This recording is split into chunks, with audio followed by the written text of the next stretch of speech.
regalarte herramientas para que puedas edificarte como ser humano y cada día ser mejor. Y sobre todo en lo que hemos visto estas últimas semanas en la República Dominicana, este tema es ideal para que nosotros podamos tener esa alerta, saber cuáles son esas banderitas rojas, como hoy en día se conocen, y cuáles son las señales y esos factores de riesgo para el suicidio. Por eso está con nosotros nuestra querida colaboradora Angie Santana. Bienvenida, Angie, ¿cómo Hola, estás? hola, hola, todo muy bien. Yo de verdad que debo de estar muy contenta de que podamos tratar este tema aquí en radio, porque es un tema que se trata muy por encima Ujú. y todavía nosotros como sociedad, inclusive algunos especialistas, lo tratan con cierto temor. Hasta que nosotros no normalicemos las causas que pueden llevar a una persona a tomar decisiones tan lamentables como esa, entonces no vamos a poder ni como familia, ni como amigo, ni como Estado tomar decisiones que puedan evitar esto. Factores de riesgo para el suicidio, señales de alerta y prevención. Así es. ¿Cómo nosotros podemos saber esos factores, esas señales? Ujú, Porque muchas veces se disfraza, Angie. Estamos ujú. viviendo en una sociedad donde hoy en día es mucho más fácil tener una sonrisa o es más cómodo tener una sonrisa y decir todo está bien por la poca empatía y el ponernos en el zapato del otro, a pesar de que se habla más que decir estoy roto por dentro, Ujú. estos son los pensamientos que estoy teniendo. Así es, mira, con esa introducción que dijiste, abarcas mucho. Si nosotros de alguna manera como familia podemos criar a nuestros hijos y a nuestros familiares con una normalidad de manejo de mis emociones que pudieran no ser tan positiva, muchas cosas de trastornos, de estado de ánimo, pudieran evitarse. El Ujú. hecho de yo tener la libertad y darme el permiso como ser humano de decir, hoy estoy triste, hoy no quiero hacer nada, hoy necesito ayuda, hoy, mira, Paloma, habla conmigo porque no me Claro. siento bien. Muchas cosas se pueden evitar. ¿Qué pasa con esto del suicidio?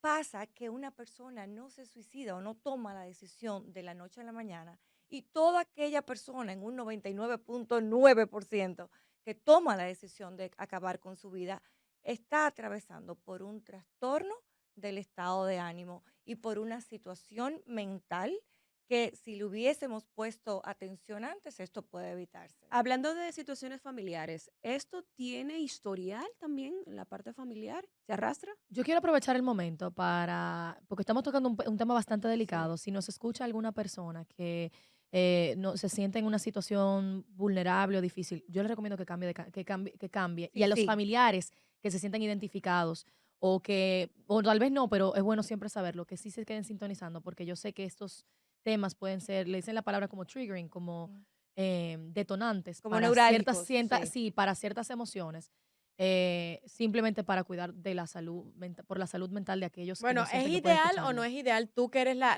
Mira, Para esos que especialista. están, sí, sí, O sí, Mira, sí. sea, todo depende del momento en que te encuentres ahora, ajá, porque Sí, si yo evito tener la información, tampoco okey. estoy solucionando un problema. exactamente. Ajá. O sea, si ahora mismo tú estás escuchando este programa y tú entiendes que lo que estamos aquí hablando no lo recibes de una manera agradable porque te causa mucho dolor, a lo mejor sí cámbialo, Exacto. Okey. pero recuerda que cuando estés un poquito más repuestito, Sí, sí, es debes buena de buscar información. información. Exacto. Claro que Exacto. sí. Entonces, ¿qué pasa con esto? Ujú. Pasa que sí hay un componente, respondiendo a tu pregunta, hay un componente biológico. O sea, cuando estamos hablando de trastorno del estado de ánimo, y ahí me voy a enfocar un poquito porque es el que más se destaca en las personas que cometen este tipo de acción, hay un componente biopsicosocial. ¿Qué significa esto?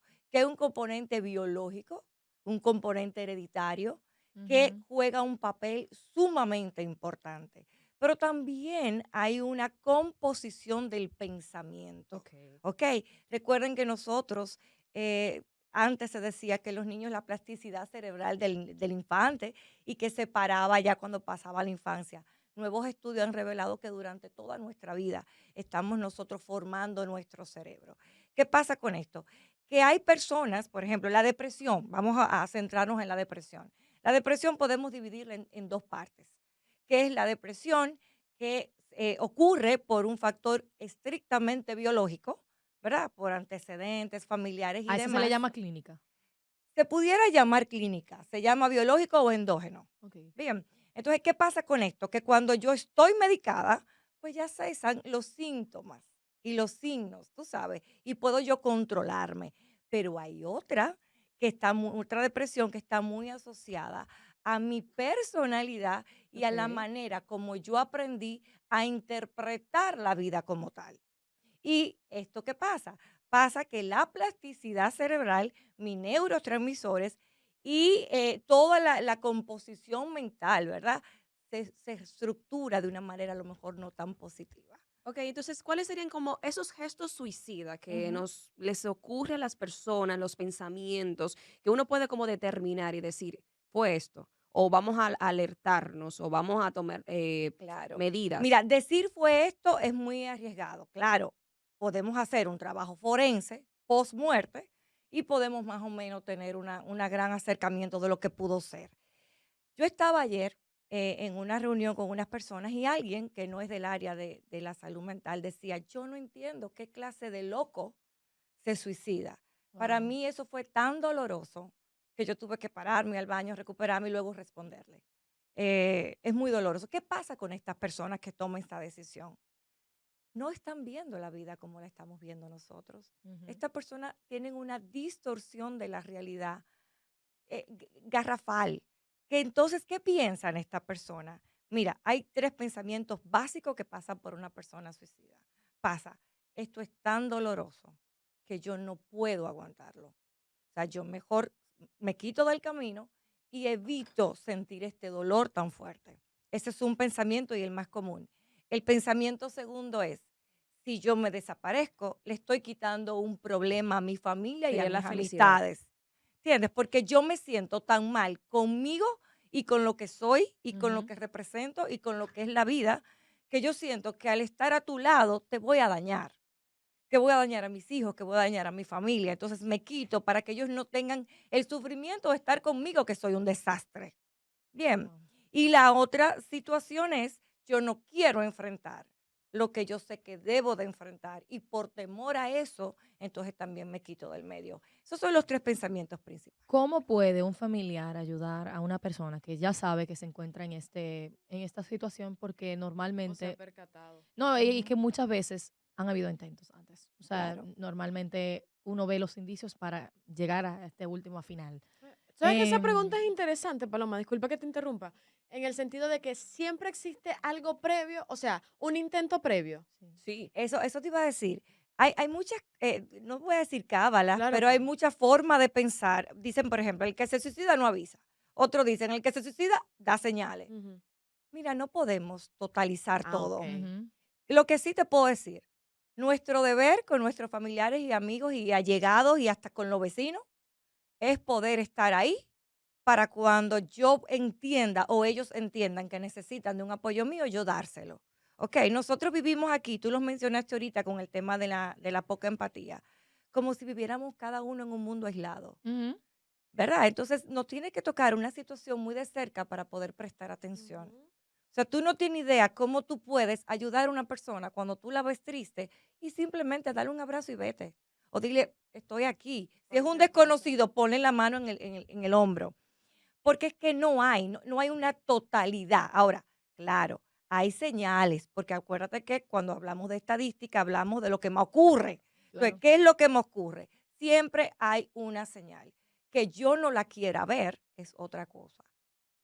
Porque a nosotros, señores, no nos han enseñado a tener tanto contacto con emociones que a mí me da vergüenza decirte, Bárbara, Me veo siento tus ojos mal. tristes, ¿qué te sientes? Ujú, ¿Te puedo ayudar? O, Bárbara, estoy tan triste ujú, y yo no tengo con quién hablar, pero me inspiraste a hablarte a ti. ujú, O sea, sentimos que somos menos ujú. o menos fuertes o somos muy vulnerables por eso. Señores, no hay emociones negativas y positivas. Las emociones son como el mofle para el ser humano. El mofle del carro Sí, son las el emociones para escape. nosotros. Es la manera de nosotros canalizar todas aquellas cosas que no podemos manejar.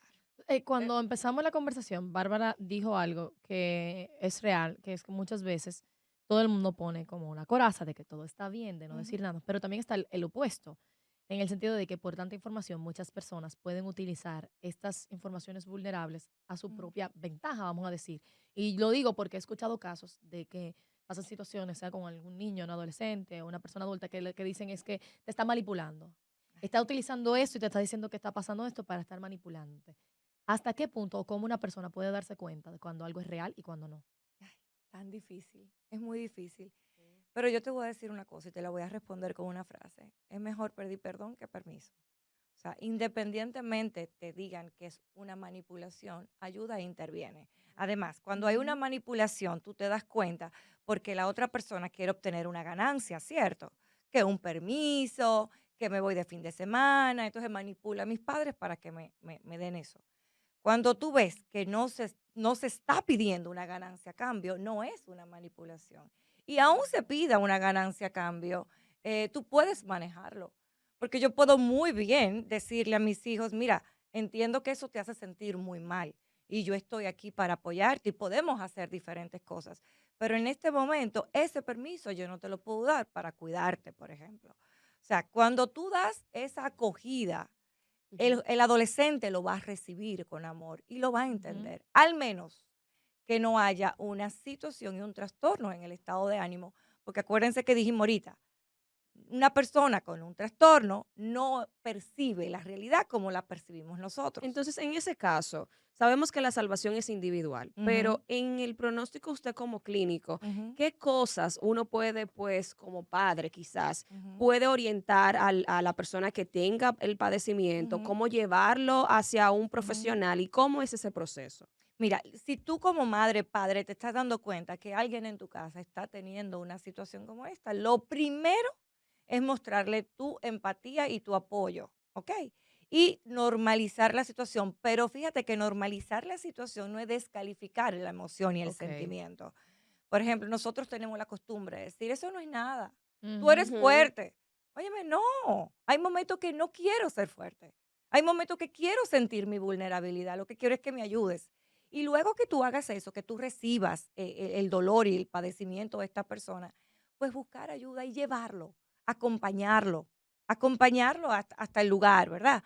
Puede ser un médico, puede ser un psiquiatra, puede ser un psicólogo, una persona con conocimiento debe atender, porque luego lo van a referir a otros lugares. Angie, tú sabes que vamos a tomar esta llamada y usted que esté ahí escuchándonos y tenga alguna inquietud o necesite ayuda, no dude en llamarnos. 809-531-9050. 90-50. Al borde.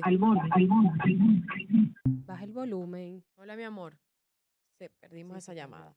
Este, Angie, 809-531-9050. tú Estamos sabes con que Angie Santana hablando sobre los factores de riesgo para el suicidio, señales de alerta y prevención. hemos visto, recientemente vimos como una persona adulta, una persona mayor, cometió y tuvo, bueno, una situación que terminó en un hecho desagradable y luego en horas de la noche fue un adolescente, Ujú. bueno, no un adolescente, pero era una persona joven. Vamos a tomar esta llamada y te continúo. Al borde.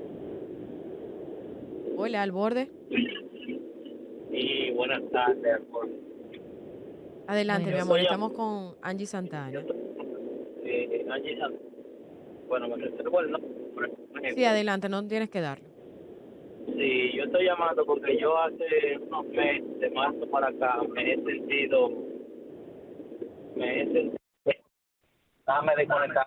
Sí, y súbele un poco porque te escuchas muy bajito, mi amor. Sí, sí, me escucha ahora. Sí, ahora Sí, te mejor escuchamos sí. mejor. Adelante. Sí, desde marzo para acá he sido como en el suelo, mucha ansiedad y en ocasiones, pesado, ganas para yo levantar, se me hace muy, porque no me siento mal. Y así me paso el trato siempre me mantengo en acción y realmente ca- cambiar. He visto a otros psicólogos, o- no, no sé, sí, Mira, tenemos problemas con esa intervención, con esa llamada. Trata de llamarnos luego. Tenemos otra llamada, Angie, pero quisiera que tú respondieras esto para no Sí, sí, perder, por claro, favor, que Sí. él está en claro, sintonía claro, y le hablaba desde marzo, ha tenido alguna situación. claro, no, y te agradezco muchísimo que hayas llamado. No, cuando dijiste que fuiste donde un psicólogo se cortó un poquito.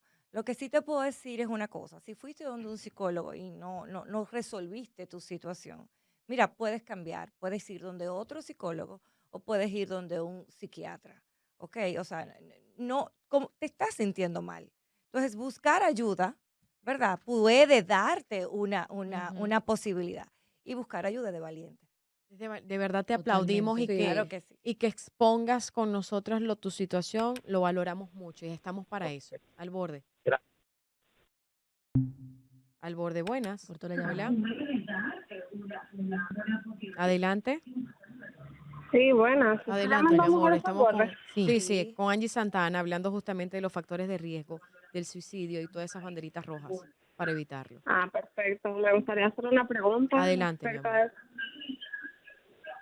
Sí, ¿qué pasa con las personas que ya saben el diagnóstico y no quieren aceptarlo? O sea, no Ujú. quieren tomar medicación. Sí, que lo necesita. Es una gran pregunta porque Mira, pasa mucho. hay un tema. Psicólogos, psicoterapeutas, perdón, y psiquiatras deben de trabajar de la mano. Cuando yo tengo un diagnóstico de un trastorno mental, ¿verdad? Yo debo hacer las dos, ¿verdad? La terapia farmacológica y la terapia psicoterapéutica. Ok. ¿Qué pasa con esto? Que se hace un trabajo inicial de psicoeducación y concientización, ¿verdad? Y de adherencia al tratamiento. Nosotros entendemos, pero mira, es un tema cultural, totalmente cultural, que si tenemos un diagnóstico de salud mental, estamos como descompuestos. Y yo le digo, óyeme, hay personas que tienen que tomar todos los días una pastilla para la presión, Sí. hay personas que tienen que tomar medicamentos para la diabetes. Claro. Es exactamente lo mismo. Y la calidad de vida, cuando tú tienes un diagnóstico de salud mental y te sometes a tu tratamiento de manera responsable, vas a tener un funcionamiento totalmente normal. Y que no, yo O creo sea, que, no es una situación exacto. grave, Ujú. es una situación de tú cuidar de ti. Entonces, ¿qué hacer cuando tú no lo quieres aceptar o cuando tu familiar no lo quiere aceptar? Busca un proceso psicoterapéutico que puedan hacer un proceso de adherencia al tratamiento, donde le van a explicar que tú no estás descompuesta porque tienes que tomar una pastilla diariamente. Y te voy a decir una cosa, si a mí me dicen que yo tengo, que mi calidad de vida y mi visión hacia la vida va a ser positiva y va a variar de alguna manera agradable, porque yo me tenga que tomar una pastilla diaria. Oye, Beto, esta es la pastilla que me la voy a tomar. Entonces, Ujú. un Sí. poquito como normalizar esta Y situación. quizás ese puede ser como el temor de quizás los pacientes quizás no involucrarse o no entender que existe esta situación por el tema de los medicamentos o los fármacos. Así es, claro que sí, porque muchos pacientes, por ejemplo, me dicen, cuando son medicados, me dicen, Angie, y yo voy a tener que toda la vida tomarme este Ajá. medicamento. Digo, bueno, no sabemos si toda la vida.